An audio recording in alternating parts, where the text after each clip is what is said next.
नमस्कार दोस्तों, स्वागत है आपका अपने YouTube channel NCERT by Vikram में।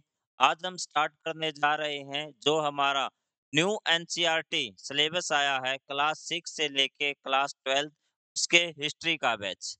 तो देखिए इसमें जो 6th और 7th क्लास की जो नई बुक्स आई हैं, उनमें एक चीज़ है कि जो आपके 3 जो अलग-अलग बुक होती थी पहले, जैसे हिस्ट्री, इतिहास, भूगोल, जियोग्राफी, राजनीतिक शास्त्र पॉलिटिकल साइंस या राजनीतिक विज्ञान, तीनों बुकों को मिला के कंबाइन कर दिया गया है और उसी के आधार पे आज हम 6th क्लास की जो बुक है सामाजिक विज्ञान की, जिसमें तीनों टॉपिक तो तीनों ये विषय हैं, एक बुक में कर दिए गए हैं, वो हम स्टार्ट करेंगे आज।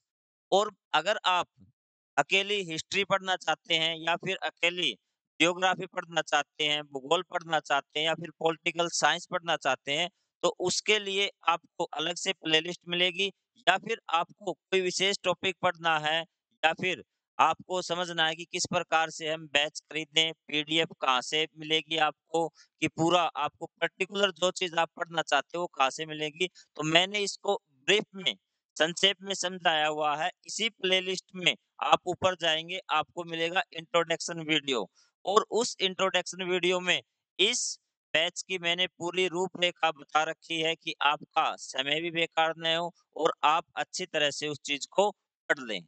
तो अब मैं आपका ज़्यादा टाइम यहाँ पे नहीं लूँगा, तो चलिए हम स्टार्ट करते हैं। क्लास 6 जो आपकी सामाजिक विज्ञान की बुक है, उसका पहला लेक्चर जो उसमें पहले जो कुछ लेक्चर दिए गए हैं, वो दिए हुए हैं भूगोल के और उस भूगोल का ये फर्स्ट लेक्चर है, पृथ्वी पर स्थानों की स्थिति।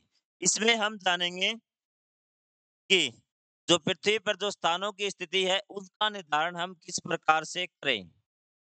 या फिर मानचित्र के बारे में। तो चलिए, जैसे-जैसे आप लेसन पढ़ेंगे, पाठ पढ़ेंगे, आपको सारी चीज़ें समझ में आती जाएँगी और मैं आपको एक बात और बताना चाहता हूँ कि मेरा 10 साल का एक्सपीरियंस है ऑफ़लाइन पढ़ाने का। मेरी ऑनलाइन में ये पहली क्लास है और ये सबसे मेरी रिक्वेस्ट भी है, अगर आपको कोई चीज़ ऐसी लगे कि जिसमें मैं सुधार कर सकता हूँ, तो आप कमेंट बॉक्स में ज़रूर बताएँ। चलिए, आज का लेक्चर स्टार्ट करते हैं। तो ये देखिए पृथ्वी प्रस्थानों की स्थिति की जो फर्स्ट लेसन हमारा वही है पृथ्वी प्रस्थानों की स्थिति, कि पृथ्वी पर जो स्थानों की स्थिति है, वो किस प्रकार से हम उनका निर्धारण कर सकते हैं। तो उसके लिए आपको एक स्टेटमेंट मैं आपको बता देता हूँ कि पृथ्वी अंतरिक्ष में स्थित है, जो जल, पृथ्वी, अग्नि, वायु से बनी है और यह गोलाकार है। यह सभी स्थलीय और जलीय प्राणियों से घिरी हुई है। ये स्टेटमेंट है आपकी जो हमारे प्रमुख वैज्ञानिक थे आर्यभट्ट उनकी। ये गणितज्ञ थे महान, उन्होंने ये स्टेटमेंट दी थी 500 सामान्य संवत। ये आपकी नई टर्म एनसीईआरटी में आई है और काफ़ी बच्चों को ये परेशान करती है कि ये सामान्य संवत क्या है? सभी बच्चे पढ़ते हैं कि ईसा का जन्म हुआ था, यहाँ मान लेते हैं 0 पे, जहाँ से स्टार्ट करते हैं। उसके बाद जैसे-जैसे हम आगे बढ़ते हैं, उसको लिखते हैं ईसा और जैसे ईसा के जन्म से बैक आते हैं, वैसे हम पढ़ते हैं ईसा पूर्व। ये बात आप सभी इस बात से पता है आप सबको ये बात कि जहाँ ईसा का जन्म हुआ था, वहाँ से ईसा पूर्व और उसके बाद ईसा। उसी प्रकार अब की बार जो हमारी नई एनसीईआरटी आई है, उसने ये 2 वर्ड नए जोड़े हैं, सामान्य संवत। सामान्य संवत और यहाँ पे ये हमारी वही 0 और यह सामान्य संवत पूर्व। तो इस बात में आप कन्फ्यूज़ मत होना कि सामान्य संवत क्या है? ये है कि ईसा के जन्म के बाद और ये है सामान्य संवत पूर्व है ईसा के जन्म से पहले। ये बेसिक है बिल्कुल कि पहले ही पेज पे आता है इसलिए मैंने आपको बता दिया और हर जगह ये प्रयोग होगा। बहुत से बच्चे ऑफ़लाइन में जैसे मैंने पढ़ाया तो उसमें बहुत से बच्चों का यही क्वेश्चन था कि सर ये क्या है? और काफ़ी बच्चे इसमें परेशान हो रहे हैं। आशा करता हूँ कि आपको ये चीज़ समझ में आ गई होंगी। तो चलिए, अब हम बात करते हैं स्टेटमेंट की। उन्होंने बताया कि हमारी जो ये पृथ्वी है, ये अंतरिक्ष में है और ये चारों तरफ से जीवधारी मतलब जो स्थल मंडल पे जो रहते हैं उनसे और जो आपके जलीय प्राणियों से घिरी हुई है। तो मैं आपको सिंपल में यहाँ समझा देता हूँ स्टेटमेंट कैनोनी का। ये पृथ्वी है, अंतरिक्ष में स्थित है, अंतरिक्ष में बाकी ग्रह भी हैं ये और उन्हीं के बीच में एक हमारी पृथ्वी है अंतरिक्ष में। और ये चारों ओर किससे घिरी है? यहाँ पे देखिए चारों ओर या तो हमारे स्थल है चारों ओर या फिर पानी है मतलब महासागर है। तो यहाँ पर कौन रहते हैं? स्थल पर रहते हैं आपके स्थलीय प्राणी और जल में रहते हैं आपके जलीय प्राणी। तो इन्होंने ये स्टेटमेंट इस आधार पे दी है कि पृथ्वी अंतरिक्ष में स्थित है और ये चारों तरफ से स्थलीय प्राणी और जलीय प्राणी से घिरी हुई है। तो अब हम स्टार्ट करते हैं हमारा लेसन। स्टेटमेंट आपको समझ में आ गई होगी। सामान्य संवत पूर्व और सामान्य संवत आपको समझ में आ गया होगा, ये मैं आशा करता हूँ। तो चलिए अब लेसन की शुरुआत करते हैं और लेसन के शुरुआत में हमें कुछ महत्वपूर्ण क्वेश्चन दिए हुए हैं और इन क्वेश्चनों के आंसर हमें इस पाठ में प्राप्त करने हैं। तो पहला क्वेश्चन है मानचित्र क्या है और हम इसका उपयोग कैसे करते हैं? इसके मुख्य घटक क्या हैं? तो ये क्वेश्चन है आपका पहला जो इसका आंसर आपको पता करना है। उसके बाद है निर्देशांक क्या है? पृथ्वी पर किसी स्थान को अंकित करने के लिए अक्षांश और देशांतर का उपयोग कैसे किया जा सकता है? और थर्ड क्वेश्चन है आपका देशांतर से स्थानीय समय और मानक समय कैसे संबंधित है? मतलब इसने यहाँ ये 3 क्वेश्चन पूछे हैं। आप में से कुछ ऐसे बच्चे होंगे जिसने ओल्ड एनसीईआरटी पढ़ी होगी और कुछ बच्चे पहली बार एनसीईआरटी पढ़ रहे होंगे।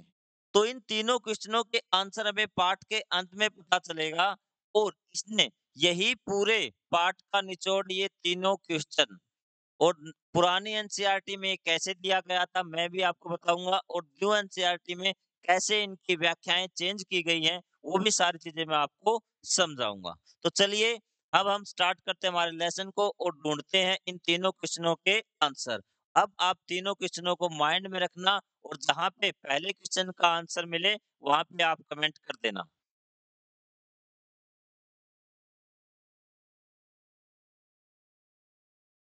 तो ये देखिए ये यहाँ पे बता रहे हैं, कल्पना कीजिए पहली बार आप किसी नगर की यात्रा कर रहे हैं। उस नगर में आप जिन स्थानों की यात्रा करना चाहते हैं उनका पता कैसे लगाएंगे?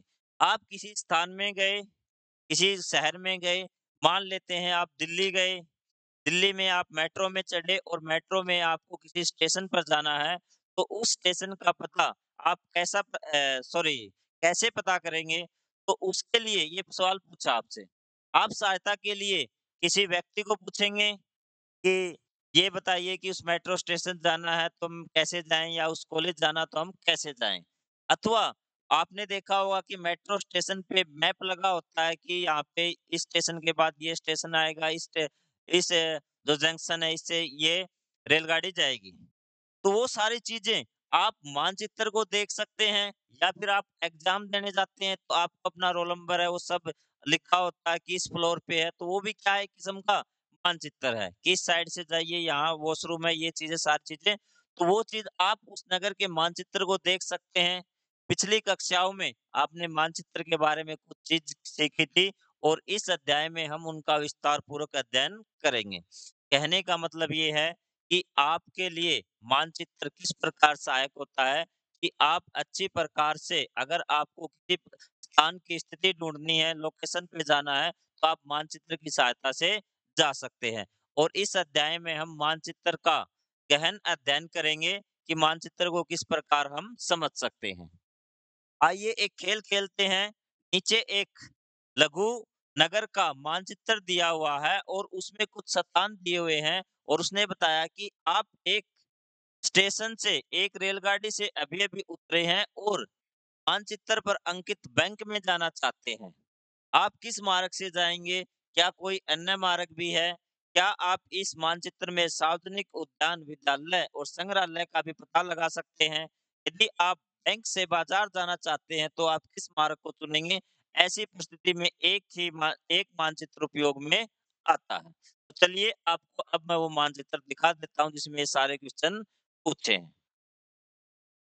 तो ये देखिए, ये रेलवे स्टेशन है, यहाँ पे आप रेलगाड़ी से पहुँच चुके हैं रेलवे स्टेशन में, यहाँ पे आप पहुँच चुके, यहाँ से आप इस रास्ते से उतरेंगे और आपको कहीं पर भी ये जाना है। हम मान लेते हैं आपको कोई भी क्वेश्चन पूछ सकता है, सिंपल सी बात है, नगर पंचायत में जाना है। तो आप इसके लिए कौन-सा रास्ता चुनेंगे? तो आपके लिए ये रास्ता रहेगा, यहाँ आप चिकित्सालय से होते हुए और यहाँ से होते हुए आप पंचायत नगर पहुँच सकते हैं या फिर इस रास्ते से भी पहुँच सकते हैं। बैंक जाना था आपको, यहाँ से आप बैंक जा जा सकते हैं।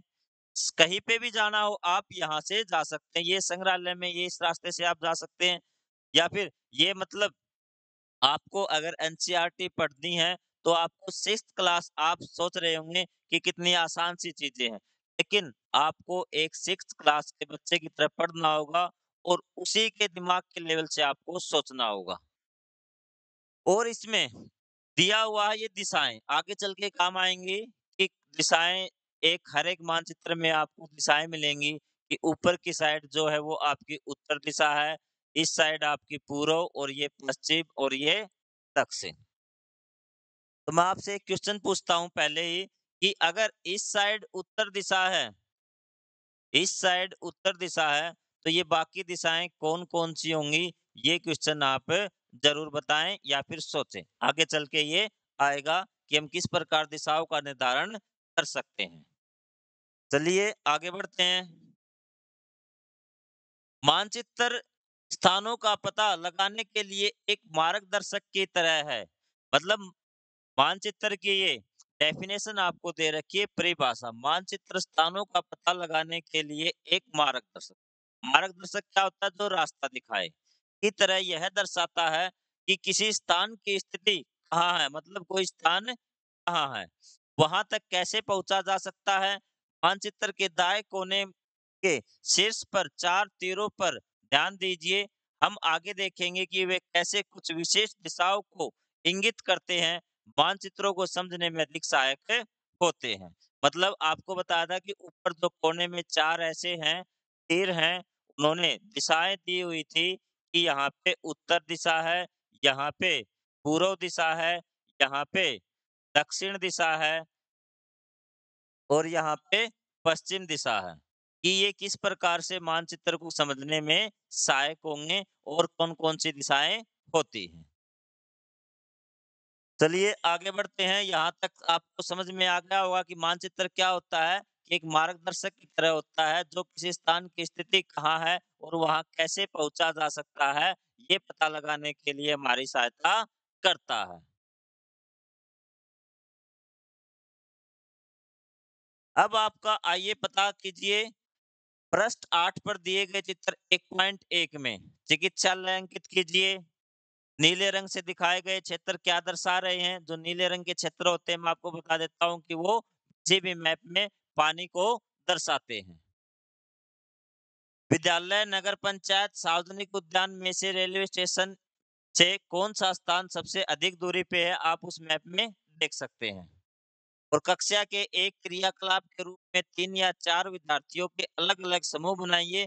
प्रत्येक समूह अपने विद्यालय और उस तक मतलब ये कह रहा है कि अपने क्लास के जो बच्चे हैं उनके समूह बना दीजिए, ग्रुप बना दीजिए। उनको मानचित्र बनाने के लिए कहिए कि अपने स्कूल से घर तक का मानचित्र या फिर आपके स्कूल से या फिर जहाँ से भी कोई पर्टिकुलर लोकेशन है, वहाँ से उनको चित्र बनाने के लिए कहिए कि मानचित्र बना के लेके आना है और उन मानचित्रों को समझिए कि उन्होंने किस प्रकार मानचित्र बनाए हैं। क्या सबने एक ही रास्ता चुना उस लोकेशन तक जाने का या फिर अलग-अलग चुना? तो ये एक्टिविटी 6th क्लास के बच्चों के लिए आप करवा सकते हैं। अब अगला टॉपिक है हमारा मानचित्र और उसके घटक। काफ़ी इम्पोर्टेंट टॉपिक है, मानचित्र और उसके घटक। तो मानचित्र और उसके घटक में क्या होता है कि हम इस साधारण उदाहरण से समझ सकते हैं, मानचित्र किसी भी क्षेत्र का एक प्रतीकात्मक चित्रण या रेखांकन है। यह एक लघु क्षेत्र, एक वृत्त क्षेत्र अथवा भारत जैसे एक विशाल देश या संपूर्ण विश्व का भी हो सकता है। मानचित्र में आप सतह को ऐसे देखते हैं जैसे आप उसे ऊपर से देखते हैं। इसने कहा कि मानचित्र एक छोटे से क्षेत्र जैसे आपका घर, मोहल्ला, गांव या बहुत बड़ा क्षेत्र जैसे आपका जिला, आपका राज्य या फिर किसी विशाल देश या फिर पूरे विश्व का भी हो सकता है। मानचित्र दिखता कैसे है कि मानचित्र को आप इस प्रकार देख सकते हैं कि उस क्षेत्र को आप जैसे ऊपर से देख रहे हैं। जैसे ये मेरा हाथ है, इसका मानचित्र मुझे बनाना है तो मानचित्र बनाऊँगा तो मुझे कैसे दिखेगा? जैसे मैं इसको ऊपर से देख रहा हूँ। उसके बाद आ जाइए एटलस मानचित्रावली मानचित्रों की एक पुस्तक या संग्रह है। सिंपल सा क्वेश्चन है वन लाइनर का कि एटलस क्या है? मानचित्रों की एक पुस्तक या फिर मानचित्रों का संग्रह है। अब आगे देखिए, आगे है मानचित्रों के प्रकार। कि मानचित्र कितने प्रकार के होते हैं। वैसे तो मानचित्र अलग सॉरी अनेक प्रकार के होते हैं, लेकिन यहाँ हमें मेनली 3 प्रकार के मानचित्र दिए हुए हैं। भौतिक मानचित्र, राजनीतिक मानचित्र या थीमेटिक मानचित्र। तो चलिए तीनों को एक बार डिस्कस करते हैं। भौतिक मानचित्र मुख्य रूप से प्राकृतिक आकृतियों जैसे पर्वतों, महासागरों और नदियों को दर्शाते हैं। उदाहरण के लिए पाठ्य पुस्तक में 5.2 मतलब एक मानचित्र दिया हुआ है अध्याय 5 में। उसमें एक मानचित्र है जिसमें पर्वतों, महासागर और नदियों को दर्शाया गया है। तो इस प्रकार के जो मानचित्र होते हैं वो भौतिक मानचित्र होते हैं। उसके बाद है राजनीतिक मानचित्र। राजनीतिक मानचित्र वो मानचित्र होते हैं जिसमें शहरों को, देशों को या जिलों को या फिर अन्य सीमाएँ जो हमने बनाई है, उनको दर्शाया जाता है। जैसे केंद्र शासित प्रदेश उनकी राजधानियों को दर्शाता है, वो आपका होता है राजनीतिक मानचित्र। जैसे आपने इंडिया का मैप देखा होगा, उसमें इंडिया के सभी राज्य दर्शाए गए हों, उनकी राजधानियाँ दर्शाई गई हों, वो क्या है? एक राजनीतिक मानचित्र है। उसके बाद है थीमेटिक मानचित्र। थीमेटिक मानचित्र क्या है? विशिष्ट प्रकार की सूचना प्रदान करते हैं। उदाहरण के लिए पाठ्य पुस्तक में चित्र 6.3 और 8.1 कोई बात नहीं। अभी 6 के अध्याय में तीसरा मानचित्र है, अध्याय 8 में पहला मानचित्र है। जैसे हम आगे जाएँगे वो मानचित्र मैं आपको याद दिलाता रहूँगा कि कौन-सा मानचित्र है। तो थीमेटिक मानचित्र विशेष प्रकार की सूचना प्रदान करते हैं जैसे वर्षा के बारे में। ठीक है? जैसे जंगलों के बारे में, वनों के बारे में, कि उसमें सिर्फ़ वनों के बारे में आपको पता लगेगा। जैसे ये देखिए, ये इंडिया का मैंने एक प्रतीकात्मक मैप बनाया है और इसमें मान लो कि ये वनों के बारे में है। तो यहाँ पे बना दिया कि यहाँ पे सदाबहार वन है, यहाँ पे ये इस प्रकार से रेगिस्तानी वन है, कटीले वन है या फिर शंकुधारी वन है। तो इस प्रकार वो क्या होते हैं थीमेटिक मैप होते हैं। वर्षा से संबंधित जानकारी देते हैं, वनों से संबंधित देते हैं, अ, मिट्टी के बारे में जानकारी देते हैं, वो होता है आपके थीमेटिक मानचित्र। तीनों मानचित्र क्लियर। उसके बाद हम बात करते हैं किसी मानचित्र के घटक कितने होते हैं। घटक मतलब कौन-कौन से पहलू उसमें इम्पोर्टेंट होते हैं। तो उसमें आपको अगर मानचित्र आपको पढ़ना है तो 3 चीज़ें आपको पता होनी चाहिए, दूरी, दिशा और प्रतीक चिन्ह। दूरी, दिशा और प्रतीक चिन्ह। आप चित्र 1.1 को देखते हुए प्रथम 2 के बारे में पहले ही जान चुके हैं मतलब दूरी व दिशा के बारे में जान चुके हैं आप। दूरी क्या होती है? एक स्थान से लेके दूसरे स्थान तक जो अ, दूरी होती है उसी को आपको दूरी बोलते हैं, मानचित्र के हिसाब से। और उसके बाद दिशा, दिशा आपको बता दी कि 4 दिशाएँ होती हैं और प्रतीक चिन्ह। प्रतीक चिन्ह क्या होते हैं ये हम आगे पढ़ेंगे। पहले एक बार हम पहले 2 को भी विस्तार से देखेंगे, जो भी डाउट हो उनको क्लियर करेंगे। ये देखिए, क्या आप कभी अचंभित हुए हैं कि एक वृत्त वृत्त मतलब वृत्त क्षेत्र होता है आपका बहुत बड़ा क्षेत्र। वृत्त मतलब बहुत बड़ा क्षेत्र को कागज के एक छोटे टुकड़े पर कैसे प्रस्तुत किया जा सकता है कि आपका देश इतना बड़ा और उसको हम A4 साइज या फिर कुछ सेंटीमीटर के कागज पर कैसे बना सकते हैं। यह मानचित्र के स्केल की सहायता से किया जाता है। आइए हम एक लघु नगर के हमारे मानचित्र पर वापस जाते हैं। मानचित्र जैसा कि यहाँ मुद्रित है इसका प्रयोग सॉरी इसका प्रत्येक सेंटीमीटर धरातल पर एक निश्चित दूरी का प्रतिनिधित्व करता है। माना कि यह 500 मीटर है तो हम कहेंगे कि 1 सेंटीमीटर 500 मीटर है। अब इस पाठ्य पुस्तक के अध्याय 5 के चित्र 5.2 में देखिए, इसमें एक इंडिया का मैप दिखाया हुआ है और उसमें स्केल प्रयोग किया हुआ है कि एक बार आप इस स्केल के बारे में समझ लीजिए कि जो ये स्केल है आपका 1 सेंटीमीटर बराबर 500 मीटर, ये क्या कह रहा है। देखिए, हमें कोई मैप बनाना है कि ए स्थान है और यहाँ से हमें बी तक जाना है, ए से बी तक। यहाँ की दूरी है 500 किलोमीटर। लेकिन हम एक पेज पे, ये हमारा पेज है, इस पे इसकी दूरी कैसे दिखाएँ? तो हम ऐसे बनाएँगे, ए से बी और यहाँ पे 2 सेंटीमीटर लाइन खींच देंगे और नीचे यहाँ पे कोने में इसके स्केल दिखा देंगे कि 500 किलोमीटर बराबर है 2 सेंटीमीटर। तो यहाँ पे स्केल क्या हो गया कि 1 सेंटीमीटर आपका 250 किलोमीटर के बराबर है, 250 किलोमीटर के बराबर है। ये आपका स्केल है कि हम बड़ी दूरी को अगर हमें मानचित्र पे दर्शाना है, तो उसको 1 सेंटीमीटर के अनुपात में हम उसको दिखा देंगे कि 1 सेंटीमीटर के अनुपात में हमने कितनी दूरी मानी है। ये होता है आपका स्केल। स्केल नीचे बाएँ से कोने में रूलर के द्वारा दर्शाई गई है, जिसके ऊपर लंबाई 500 और किनारे पर किलोमीटर लिखा है। सामान्यतः इसका अर्थ होता है कि जो रूलर मुद्रित मानचित्र में 2.5 सेंटीमीटर मापता है, वह भूमि पर 500 किलोमीटर को दर्शाता है। मतलब यहाँ आपको बता दिया कि 2.5 सेंटीमीटर है, ये किसके बराबर है? 500 किलोमीटर के। मतलब आपने यहाँ से यहाँ तक मैप में कोई डिस्टेंस मापी और ये मिली आपको 10 सेंटीमीटर। तो ये कितनी हो जाएगी? ये इसका 4 गुना है, तो यहाँ पे कितनी हो जाएगी? 2000 किलोमीटर। ये बात समझ में आई आपको पैमाने की कि पैमाना क्या होता है? इसमें यहाँ पे इसको स्केल बताया गया है, लेकिन जो ओल्ड एनसीईआरटी है, इसमें इसको पैमाना बताया गया है। ये बात आपको ध्यान रखनी है। चलो अब देखिए, ये पैमाने की बात आ गई या फिर स्केल की, दोनों एक ही चीज़ है। इसमें मैं आपको बता देता हूँ। जैसे इसने कहा है कि आपको कि स्कूल का कोई ग्राउंड है, आयताकार है, जिसकी लंबाई 40 मीटर है और चौड़ाई 30 मीटर है। और 1 सेंटीमीटर पैमाना जो हमें यूज़ करना है, वो 1 सेंटीमीटर बराबर है 10 मीटर। तो आप बताइए कि 40 मीटर हम एक पेज पे तो खींच नहीं सकते लाइन, तो उसके लिए हम पैमाना यूज़ करेंगे 1 सेंटीमीटर 10 मीटर के बराबर। तो 40 मीटर के लिए कितने सेंटीमीटर की लाइन खींचनी पड़ेगी? सिर्फ हमें 4 सेंटीमीटर की लाइन खींचनी पड़ेगी, जो हम पेज पर आसानी से खींच सकते हैं।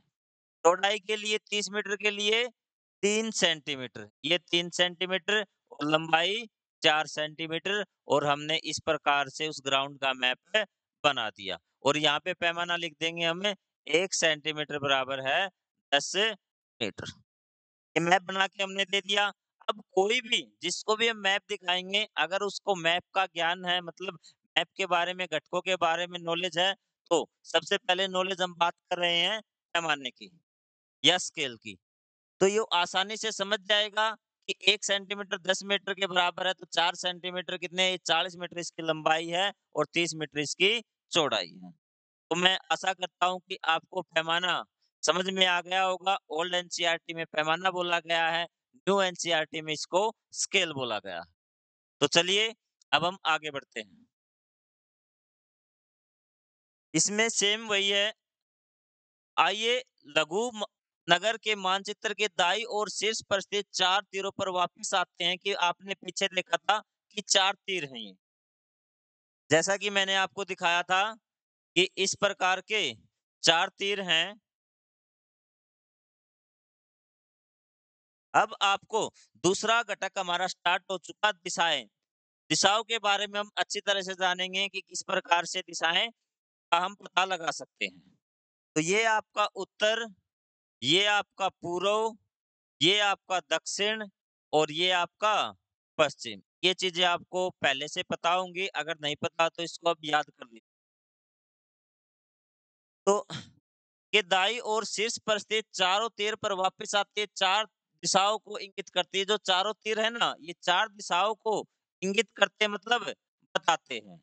शीर्ष पर उत्तर, घड़ी के कांटे की दिशा में घूमते हुए पूर्व, दक्षिण तथा पश्चिम, इन्हें चतुर्दिश या प्रधान दिग्बिंदु भी कहा जाता है। मतलब जो ये 4 एरो हैं, आपके 4 दिशाओं में है, 90 डिग्री के एंगल पे है। ये चारों 4 दिशाओं को इंगित करते हैं, मतलब 4 दिशाओं को बताते हैं, जिन्हें प्रधान दिग्बिंदु या फिर चतुर्दिश कहा जाता है। इसने सीधा प्रधान बिंदु बोल दिया, और फिर लेकिन ओल्ड एनसीईआरटी में इनको कहा गया है प्रधान दिग्बिंदु। आपको कंफ्यूज मत होना, जो टर्म्स मुझे याद है ओल्ड एनसीईआरटी की और न्यू एनसीईआरटी में क्या बदलाव दिया गया है, वो मैं आपको हर चीज़ बताता चलूँगा, साथ-साथ आपको कन्फ्यूज़ नहीं होना है। इसके अतिरिक्त इनकी मध्यवर्ती दिशाएँ क्या होती हैं? 2 दिशाओं के बीच की दिशाएँ होती हैं मध्यवर्ती दिशाएँ। अगर आपको किन्हीं 2 दिशाओं के बीच की कोई भी दिशा बोलनी, जैसे ये दिशा है, इसके बीच में, ये आपको पता उत्तर और पूर्व के बीच में है। लेकिन यहाँ पे आपको क्या करना है कि पहले कई बच्चे पूर्व-उत्तर भी बोल देते हैं, लेकिन हमें पहले उत्तर बोलनी है और फिर पूर्व, क्योंकि हम यहाँ से स्टार्ट करते हैं उत्तर से, ठीक है? हमारे ध्रुवों की जो डायरेक्शन है, वो उत्तर और दक्षिण है, उसी के आधार पे हम पहले उत्तर दिशा का नाम लेते हैं और फिर दक्षिण दिशा का, अगर अभी हमें कोई भी मध्यवर्ती दिशा बतानी है तो। तो आपको अधिकतर मानचित्रों में उ जो वर्ण है, उसका प्रयोग उत्तर दिशा के लिए, ठीक है? और जो पू वर्ण है, वो पूर्व के लिए, और दै वर्ण दक्षिण के लिए, और पै जो वर्ण है, वो पश्चिम दिशा के लिए प्रयोग करते हैं। तो मैंने आपसे एक क्वेश्चन पूछा था कि अगर इस दिशा में उत्तर है, किसी मैप पे अंकित कर दिया, तो बाकी की दिशाएँ बताइए कौन-कौन सी होंगी? आपने सोचा भी होगा, तो यहाँ पे मैं आपका क्लियर कर देता हूँ आंसर क्या होगा इसका, कि जैसे हम घड़ी की डायरेक्शन में क्लॉकवाइज घूमेंगे, तो पहले उत्तर से 90 डिग्री पे कौन-सी दिशा आएगी? पहले आएगी पूर्व, उसके बाद फिर और घूमेंगे, फिर आएगी दक्षिण, और फिर आएगी पश्चिम।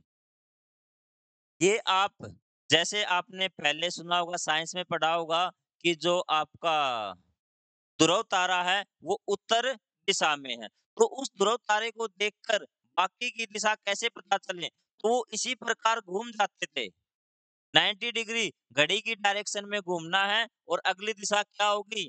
पूर्व होगी, उससे अगली दक्षिण, और फिर पश्चिम, इस प्रकार से पता कर सकते थे। क्योंकि जो 6 क्लास 8, 9, 10th में जब मैंने बच्चों से पूछा था कि मान लो कि आप उत्तर दिशा, तो आपको पता लग गया कि ध्रुव तारे का, आपको पता लग गया कि उत्तर दिशा ये है।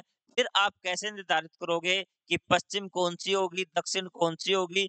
आप भी जो 6, 7, 8, 9 के बच्चे हैं, उनसे ये क्वेश्चन पूछ के देखना। तो चलिए आगे फिर एक एक्टिविटी और दी है कि क्या सही है, क्या गलत है। मतलब इसमें जो हमने पुराना मानचित्र पढ़ा था, उसमें लघु नगर का, उसमें पूछा गया है कि दिशा बतानी है कि कौन-सी दिशा किसके उत्तर में है, पूर्व में है, या मध्यवर्ती दिशा में है। तो मैं ये आपका एक टेस्ट ले लेता हूँ। ये 4, ये हमारे बी, सी, डी अल्फ़ाबेट है, ये ए है, और ये ई, इसके लिए स्टार लगा दिया। 2 हो गए ना? इसलिए ये एफ। अब मैं आपसे पूछूं, बी है, वो ए के किस दिशा में है? बी है, वो ए के किस दिशा में है? तो यहाँ पे आपको पता, अगर कोई डायरेक्शन नहीं दी हुई होती स्पेशल मेंशन करके, हम मानते ये नॉर्थ है, उत्तर है, ये दक्षिण है, और ये पूर्व, और ये पश्चिम है। तो ए के जो बी है, वो किस दिशा में है? मध्यवर्ती दिशा होगी। कौन सी होगी ये? उत्तर पूर्व। अब आप और 1 मिनट का टाइम लेके सोच के मुझे बताइए कि ये आपके ए, बी, सी, डी और ये ई। मुझे ये बता दीजिए, जो ई है वो किस दिशा में है? बी के किस दिशा में है? 1 मिनट का आपके पास टाइम है, सोच के जल्दी से सोचिए।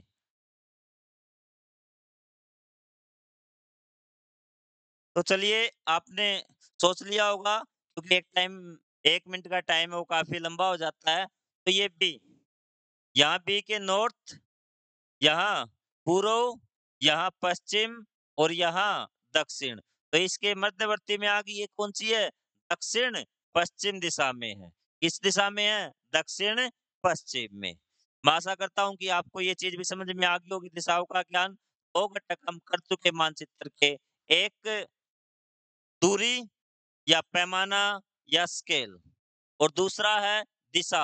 आप कोई भी दिशा पता लगा सकते हैं। अगर आपको एक दिशा पता हो तो उसके बाद हम आगे चलते हैं इसके तीसरे घटक की ओर। तीसरा घटक हमारा प्रतीक चिन्ह। मानचित्रों का एक और महत्वपूर्ण घटक है ये हमारे मानचित्र में वास्तविक भवनों और कुछ अन्य अवयव के लघु आरेख हैं। हमारे मानचित्र में क्या है भई?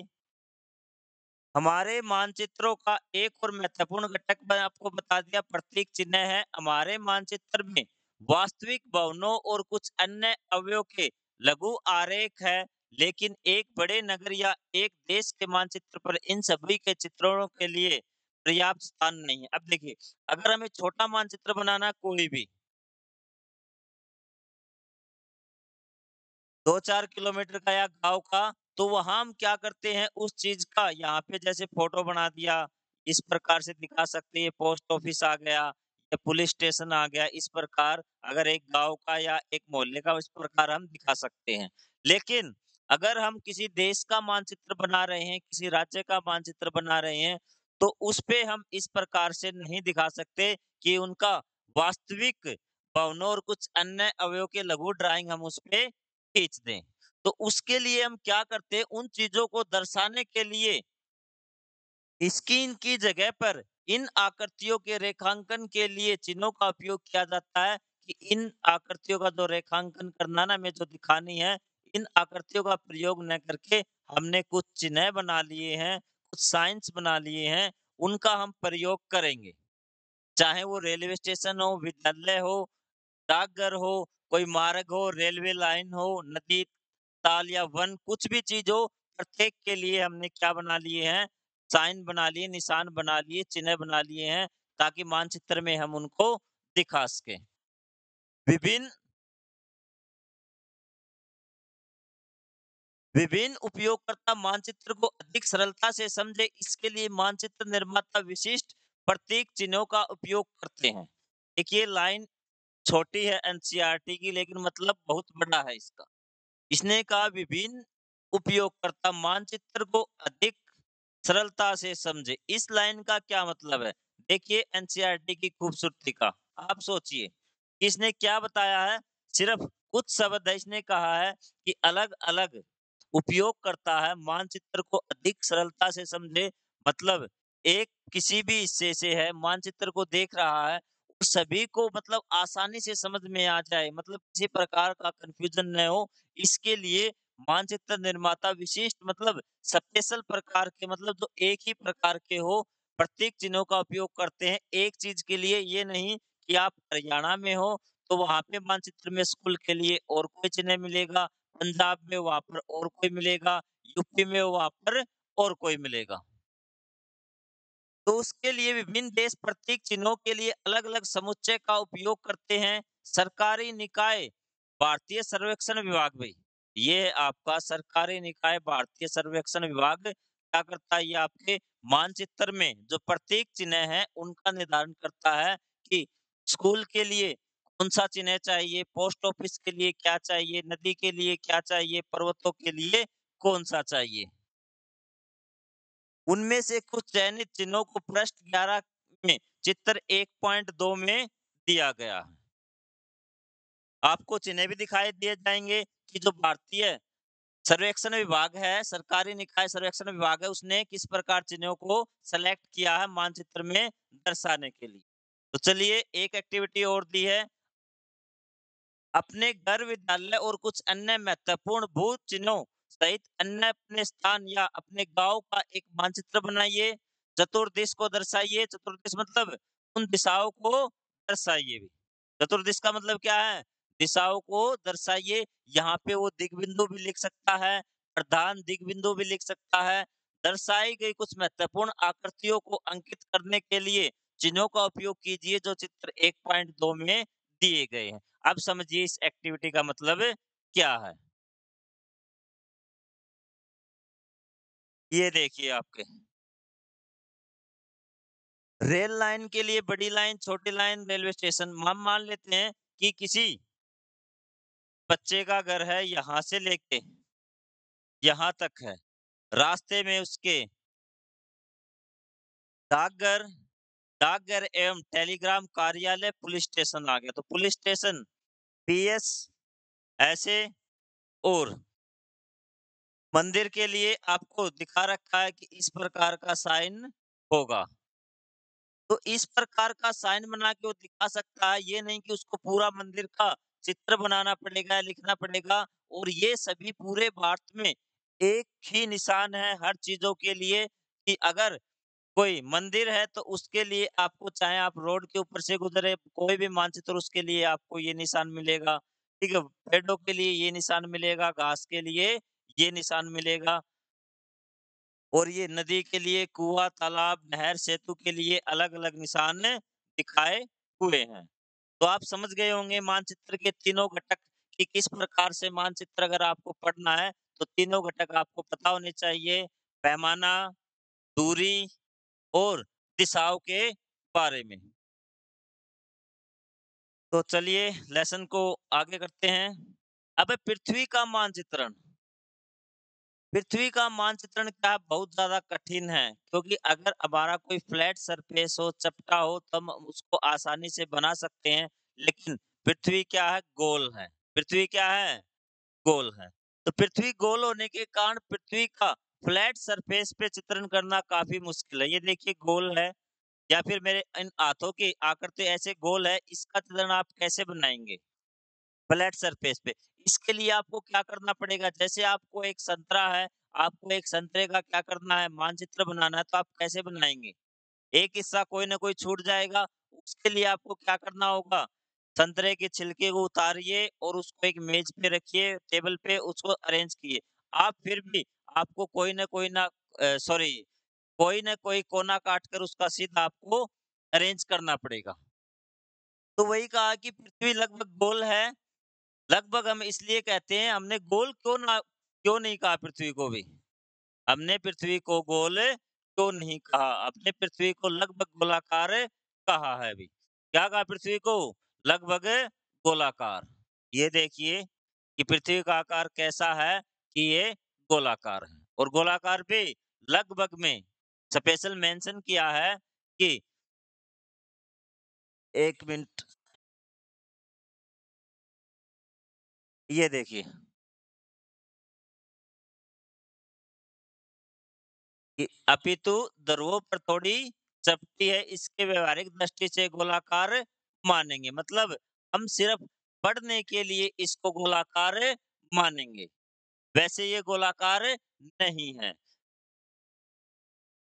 हम लगभग इसलिए कहते हैं क्योंकि यह पूर्ण गोलाकार नहीं है। अब यही कि पृथ्वी गोलाकार नहीं है, चपटी नहीं है, तो पृथ्वी कैसी है?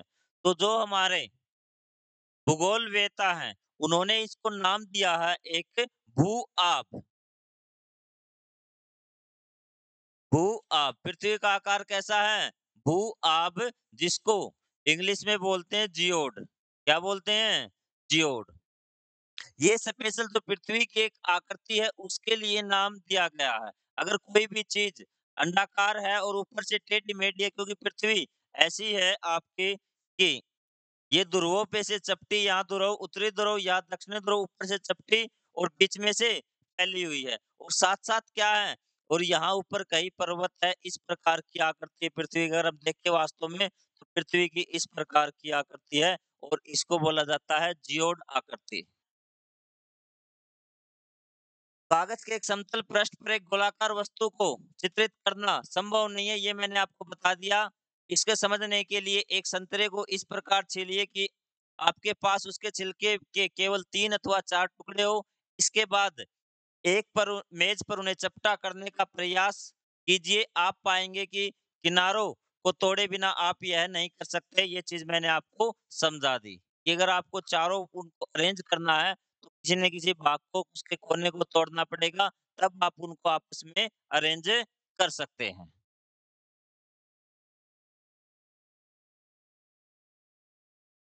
अब हम ग्लोब के बारे में देखते हैं, ग्लोब के बारे में आपने सुना भी है और पढ़ा भी है। अब देखिए,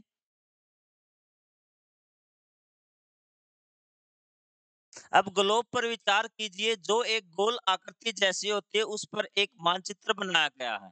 यह पृथ्वी, चंद्रमा, मंगल ग्रह, तारों और तारामंडल आदि का भी मानचित्र हो सकता है। मतलब आपने ग्लोब देखा, ग्लोब गोल होता है जिस पर पृथ्वी का मानचित्र है।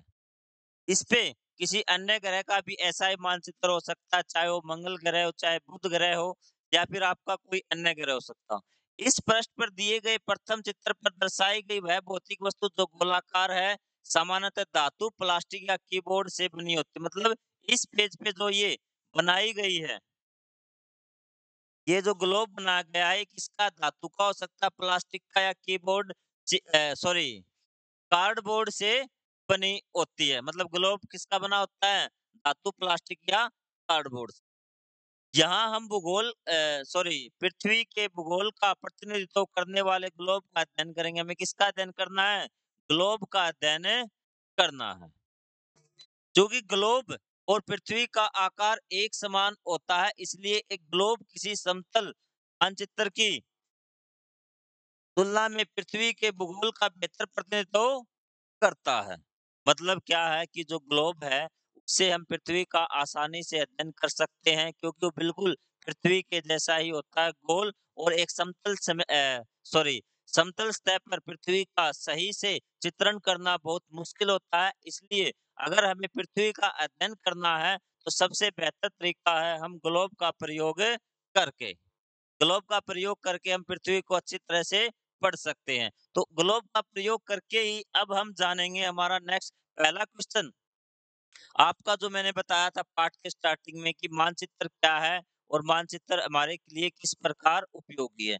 क्या वो क्वेश्चन आपका क्लियर हुआ कि मानचित्र एक क्या है? मार्गदर्शक है जो हमें किसी भी स्थान की स्थिति बता सकता है और उसके सहायता से हम किसी भी स्थान का पता लगा सकते हैं। मानचित्र को कैसे पढ़ सकते हैं? ये बात आप समझ में आ गई होगी कि आपको तीनों घटक उसके पता होने चाहिए, दिशा, दूरी और प्रतीक चिन्ह। ग्लोब के बारे में आपने पढ़ लिया। अब हम पढ़ेंगे ग्लोब के बारे में बिल्कुल डिटेल से कि इसके निर्देशांक क्या होते हैं और किस प्रकार से हम इसको समझ सकते हैं। तो इसमें आगे हमारा आएगा अक्षांश रेखाएँ, देशांतर रेखाएँ और समय का निर्धारण किस प्रकार से कर सकते हैं। तो अगला टॉपिक हम अगली क्लास में करेंगे। मैं एक बार फिर से रिपीट करना चाहता हूँ कि ये हमारा फर्स्ट ऑनलाइन बैच है। अगर आपको कुछ भी ऐसा लग रहा है कि इसमें हम सुधार कर सकते हैं, तो कमेंट बॉक्स में ज़रूर बताएँ। तो चलिए आपसे मिलते हैं अगली क्लास में। Thank you so much.